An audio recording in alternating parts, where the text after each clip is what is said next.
I'm Jim Gast and president of SpliceNet Consulting. Listen, I appreciate all the comments and all the feedback I got on the last session on creating your business technology plan for your law firm. One of the things I'm going to mention again is that even though we're talking specifically to law firms in these sessions and in no Law Firm Left Behind, the concepts and techniques and things like that that I talk about today and in the last session are transcend just law firms. I mean, you can talk about any business that needs a technology and security plan. These are very common steps that many can follow. So by all means, don't just take this as only for a law firm. I mean, yeah, we're law firm experts, nonprofit experts, manufacturing experts, but it doesn't matter what kind of business it is. These are very fundamental steps, and this is the process we followed for a very long time. So. Remember in the last session, it was more about the assessment aspect of things, collecting data, collecting information, right? And so what kind of information did we collect in that assessment? Well, the technology on infrastructure, on your SaaS applications, so on and so on and so on. By all means, please go back and watch that session. As a matter of fact, what I'll do is I'll put a link to that post. I'll link to that event, to that session in the comments of this one. So just we had some problems with LinkedIn earlier today. I just want to go ahead and check out and make sure that we are live. So yep, we're good to go. So, and nevertheless, sorry about that interruption. So we did the assessment, we collected all the information, and this is going to be different for every organization, for every firm, right? Everybody uses different stuff. Priorities are different for everyone. And so your technology plan, is just not one size fits all. Okay. And so today is our second step. Now that we've collected all of that information, what do we do with it? How do we churn it up? What is important in it? We've got a lot of great information, but we need a plan, right? And so you only make a plan by analyzing that information. And so I've broken this down into some, somewhat easy to comprehend steps, right? Things that most people can identify with. And so the first thing I would do is I would take this data, okay, and I would start classifying it, right? And so what do I mean by classifying it? Well, putting it in buckets, essentially, okay? And so these are our line of business applications, and put them in that bucket. This is infrastructure stuff, our switches, or Wi-Fi, firewalls can kind of go in one or the other bucket of infrastructure and or security. You may want to put them in both to kind of talk about them in each category. And so I break things down, and this is not an exhaustive list, just an idea. Every organization can do this a little bit differently. Infrastructure, endpoint devices, security technology, data protection, line of business applications, phone and communications. Don't forget that stuff. Security, internal staff. Yes, we analyzed our staff. We talked about our staff. We talked about our subject matter experts and so on and so forth. IT vendors. You may want to keep the IT people and your IT people and or outsourced vendors in separate buckets. That's something that you can do, especially if you have multiple outsourced IT vendors or if you have a depth of staff in your IT department, right? And so these are the things that I would probably look at to start categorizing. Don't forget, you want your internet connectivity, that's infrastructure, your copiers, what do you put your printers and copiers in? Maybe that's in its own bucket. Maybe that's it's not really an infrastructure device. You got to kind of decide for yourself where do your servers go. So that's, server technology. What about virtual technology in the cloud or, so on and so forth. So everybody's got to come up with their own bucket. And again, I'm not talking about an exhaustive list here. I'm talking about a common sense approach to starting to just kind of identify what goes with what. Now, once we've done that, we can actually take that information and start analyzing it. All right. Now we can say, okay, in this bucket, we've got these 5 things over here. Let's list these 5 things out and let's talk about these 5 things. What I would probably do is start to describe them, right? Put some descriptions to them, just short, maybe a sentence or two about what their value is, what's important about them. Yeah, I know it doesn't make sense completely, but I mean, people are going to follow you later on in this organization, and we don't want them to have any questions about why we put the firewall in this bucket over here, or why we put that application in this bucket over here. Okay. So I would probably start to identify them and define them a little bit. Now, once I've got them, I would identify the categories that are most critical to your organization. So what does that mean, right? Critical is a very subjective term. Critical to me may be critical to somebody else. I'm a diabetic. My blood sugar is very critical to me. Well, somebody that's not a diabetic isn't. It isn't critical to them. A law firm that's using a practice management application versus a law firm that's using document management and just billing. You know, obviously, practice management isn't critical to them, and so I would look at these critical areas, and then I would try to identify their importance. Okay. And so what do I mean by that? Well, what's important to one person is different than anybody else. So some of the ideas I have on importance, right? The think of it like this. Importance can be we can't survive without it.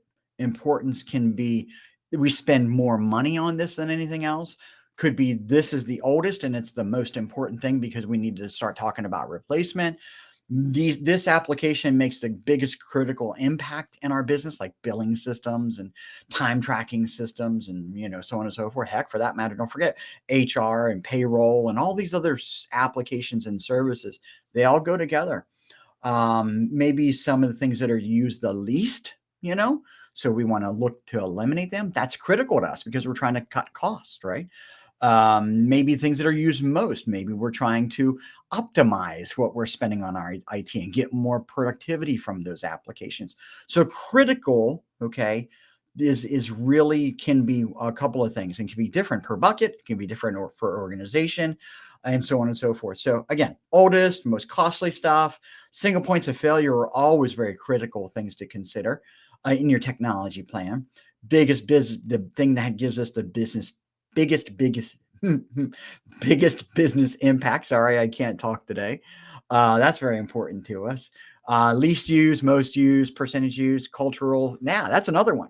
What do our people care about the most? Maybe they really care about getting their documents, and we just can't live without our documents. Maybe they don't care. And I know this is sacrilegious for me to say. Maybe they don't care about tracking time every minute of every day. Maybe they do it at an hour a day or something like that. I know. Please don't fault me. I'm not. That's not how I think that organizations should exist. But I mean, some organizations it's okay.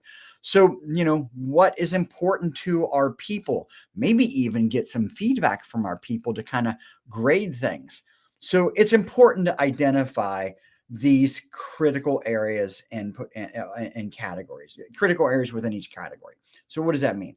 Maybe our net documents is most important. Maybe our case management application is important. Maybe our manager is really important to us. Maybe our virtual servers so we can work remotely are the most important things to us, right? Think about those things and start identifying those because that's where we're going to go with our technology plan. Ultimately, what's the most important stuff to us is where we're going to focus, right? Where we're going to shore up our plan, spend the money or cut money or so on and so forth. Okay. Now, then I would probably, after I identify those, because I want you to identify, maybe even rank them. I want you to list 2 or 3 items in this plan that we really need to focus on. If everything is important, nothing's important, and that's the fact, right? We can only focus on so much in a certain amount of time, right?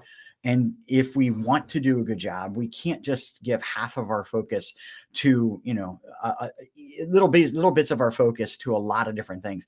We have to focus big chunks of our energy on the big stuff. That's why I say 2, 3, no less than 2, no more than 3 things in each category. Now, once we do that, now we have to kind of identify those categories, okay, and start to say, okay, well, security is the most important, or pick and choose the items in these categories, and identify them for quarters, for years, and so on and so forth.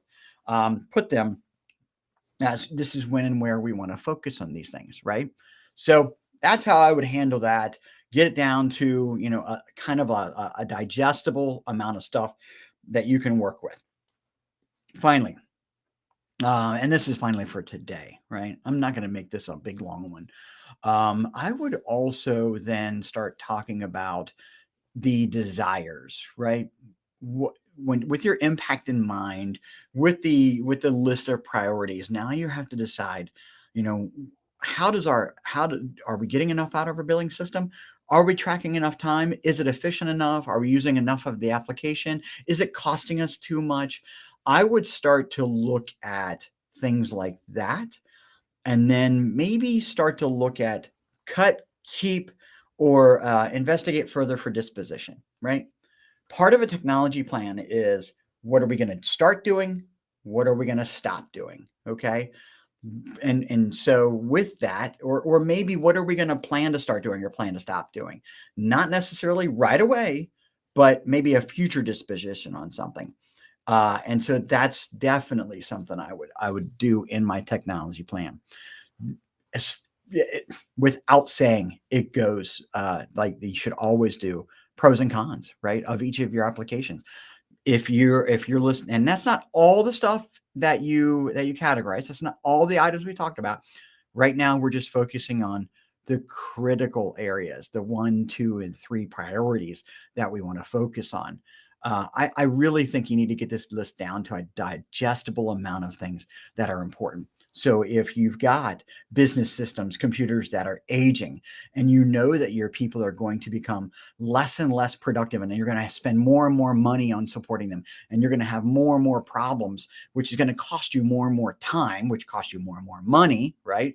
So not just the tangible money, but the loss of time, which is the intangible money, not to mention opportunity cost and all that other stuff. Then maybe that's the thing that you need to look at, right? And so what's the pros and cons of it? Well, the pro is what I just said, right? If we can do all of this, get rid of these, and we can increase our, well, I know it doesn't sound like it, but people don't want technology problems. They don't want it. They just want to come to work and do their work. So making people happy can be a pro. If we replace all their computers, everybody likes new shiny stuff, right? Some people don't care. I haven't had a new iPhone in a little while, maybe a year or two, but hey, my family, we like, my kids, my workers, my people like new stuff. So by giving them stuff, that could be a pro, and you can make them happy, right? By implementing a new technology, I don't care what it is, the people that we're hiring can like their job because it fits the way that they work better, right? And I know you don't think about that, but we do a technology plan not just for where we're at and the people that we have, but for the future people that we're going to be hiring and bringing into our organization. So list all those pros. Obviously, the cons are really easy. Everybody's really, really good at identifying cons of the things that we need to focus on, right? If we don't focus on it, then this, right? We know what those bad outcomes will be. So list those bad outcomes. And so when we start looking at those good and bad outcomes, right, we start to identify which of these things become more important than another one, right? And so a con could be it costs us too much. A pro could be, well, if we spend less money over here on this, we can spend more money over here on this, and so that could be a pro. And so you'll start to identify the stuff will kind of start to just fall out like the old video game Tetris, right? They'll just fall out and start to fit together, and you'll see. So with that, that's kind of like the digesting of the data. And I'm not gonna go exhaustive today. Today's really short, sweet, and simple. Next session it will be, about how to write it up, how to present it, and how to gain traction on it, right? In addition to budgeting and so on and so forth.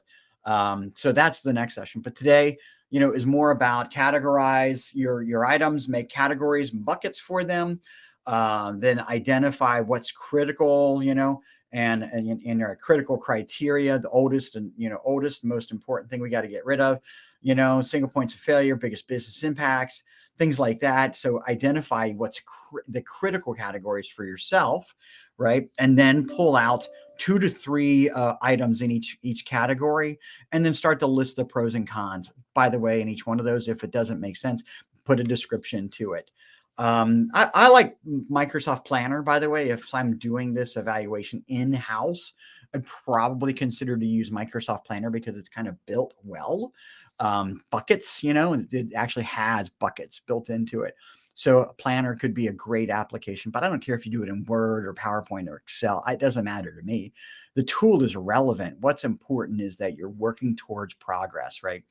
Again, don't forget to always revisit, why is our technology important to us? Why is our security important to us?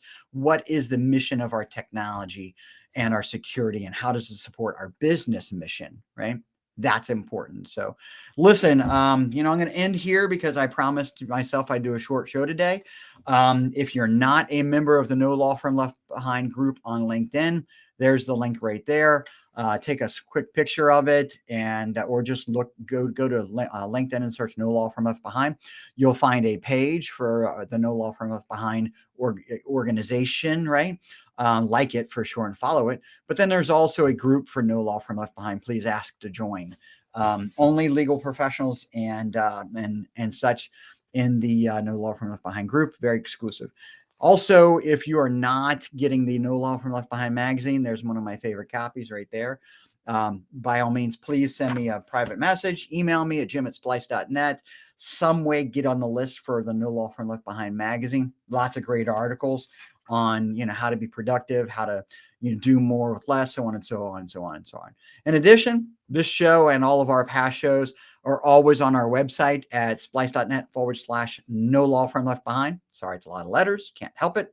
And by all means, go check that out as well. So listen, I appreciate your time. Appreciate the energy. Thanks for joining me every week. Real quick, nothing in the chat questions. So I'm going to sign off, and we will see you again next week. Thanks a lot. Take care.